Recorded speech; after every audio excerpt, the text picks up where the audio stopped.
जब वन खतरों की खिलाड़ी। एक काली रोल्स रॉयस सड़क पर तेजी से भाग रही थी। पीछे की सीट पर एक 7 साल की बच्ची सो रही थी। अचानक गोली की आवाज से उसकी नींद टूटी। वह लड़की डरते हुए बोली, पापा। वह कार चालक उस लड़की से बोला, बेटा सानवी, डरो मत।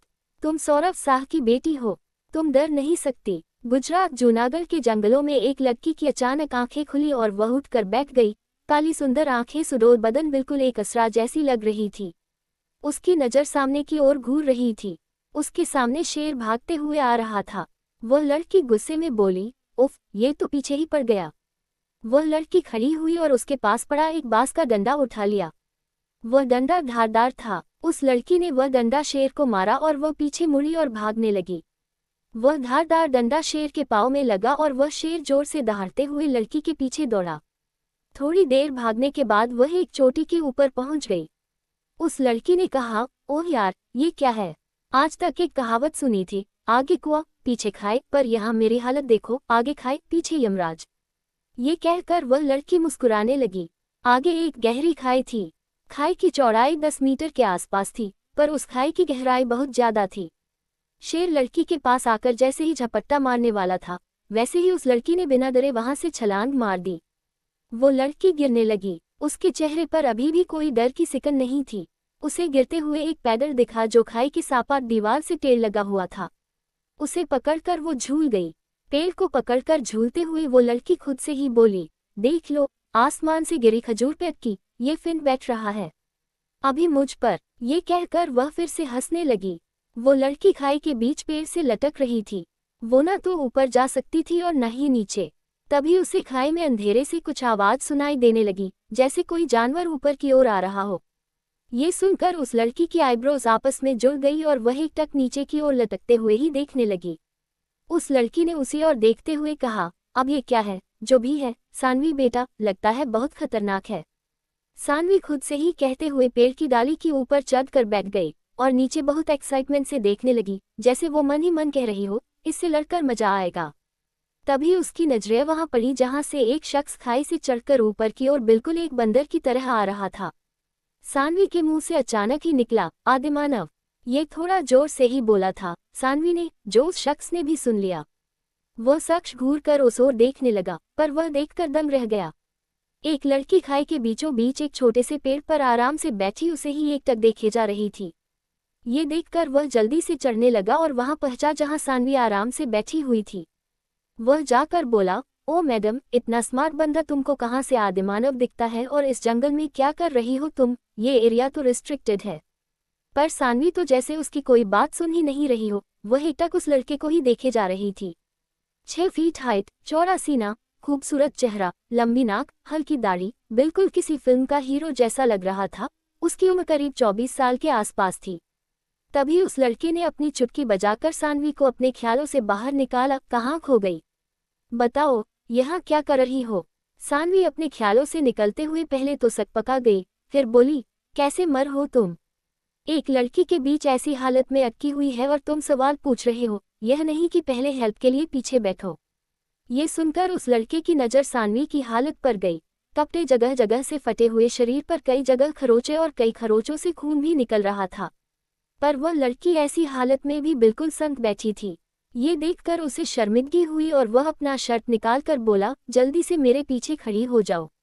पर सानवी तो उसके 8 पैक एब्स ही घूर रही थी। वह लड़का गुस्से में बोला, क्या लड़की हो तुम? मैं कुछ बोल रहा है और तुम अपनी ही दुनिया में गुम हो। बोलो। ये सुनकर सानवी होश में आते हुए बोली, हाँ हाँ, क्या? फिर वह जाकर उस लड़के के पीछे बिल्कुल सट कर खड़ी हो गई और उस लड़के ने अपने शर्ट से सानवी को अपने साथ बांध लिया। किसी मर्द के इतने करीब सानवी कभी नहीं गई थी, इसलिए वह थोड़ी शर्मा रही थी, पर उसके घावों की वजह से उसे दर्द हो रहा था, जिससे उसका ध्यान इन बातों से हट गया। वह लड़का उसे अपनी पीठ पर बांधकर ऊपर चढ़ रहा था। सानवी ये देखकर दंग रह गई। वह लड़का इतने आराम से चढ़ रहा था जैसे उसके पीछे सानवी ही नहीं है। ऊपर चढ़कर उसने पहले सानवी को नीचे उतारा और यहाँ वहाँ कुछ ढूंढने लगा। कुछ देर बाद कुछ पत्तियों को लेकर आया और उसका लेप बनाकर सानवी को देते हुए बोला, ये लो, इसे लगा लो, अच्छा लगेगा। ये बोलकर वह लड़का दूसरी ओर जाकर बैठ गया। सानवी ने वो लेप लेते हुए मन ही मन सोचा, वैसे दिल का बुरा भी नहीं है। कुछ देर बाद सानवी उस शख्स के पास उसी की शर्ट पहनकर जाती है। सानवी के कपड़े कई जगह से फट गए थे, इसलिए उसने वो शर्ट पहन रखी थी। सानवी ने अपनी पलकें झुकाते हुए कहा, थैंक्स, वैसे ही। सानवी शाह मन यहाँ पर अपने दोस्तों के साथ घूमने आई थी और दोपहर को पानी लेने गई तो खो गई और गलती से रेस्ट्रिक्टेड एरिया में चली गई, जहाँ एक शेर मेरे पीछे पड़ गया और मैं जहाँ आपको मिली वहाँ पहुँच गई। ये सुनकर वह लड़का पहली बार मुस्कुराया और बोला, थोड़ी सांस तो ले लो, तुम खुशकिस्मत हो जो बच गई, वरना वहाँ से कोई बचकर वापस नहीं आ पाता। सानवी ने धीरे से कहा, हो, खुशकिस्मत तो मैं ही हूँ जो आप मिल गए मुझे। यह उसने इतना धीरे से कहा था कि उस लड़के ने सुना नहीं। उस लड़के ने पूछा, क्या कहा तुमने?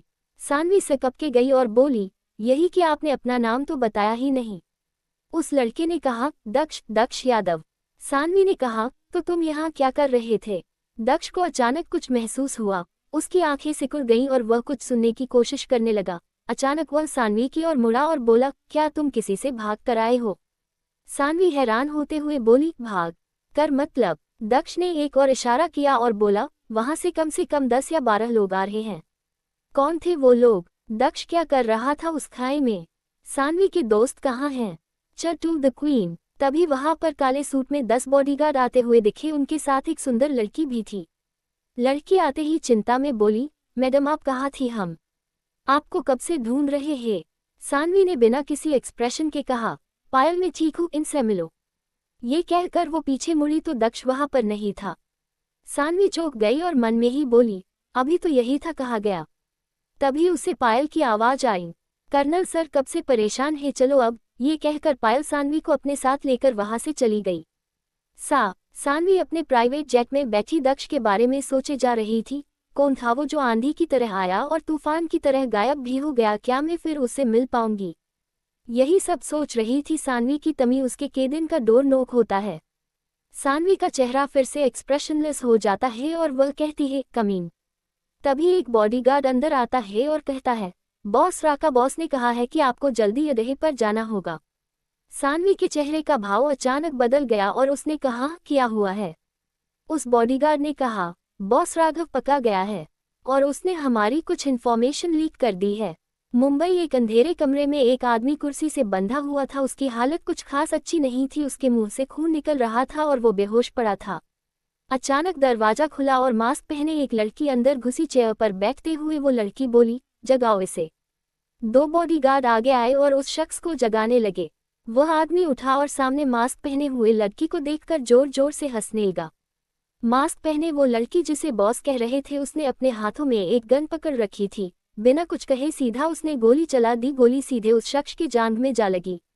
उस आदमी की हंसी रुक गई और वह कराहते हुए बोला, क्वीन जितना भाग सकती हो भागो, क्योंकि कोई आ रहा है तुम नेस्तो नाबूद करने के लिए। मास्क पहने वो लड़की जिसे वो क्वीन कह रहा था वो बोली, क्वीन को नेस्तो नाबूद कर सके ऐसा कोई पैदा नहीं हुआ इस दुनिया में।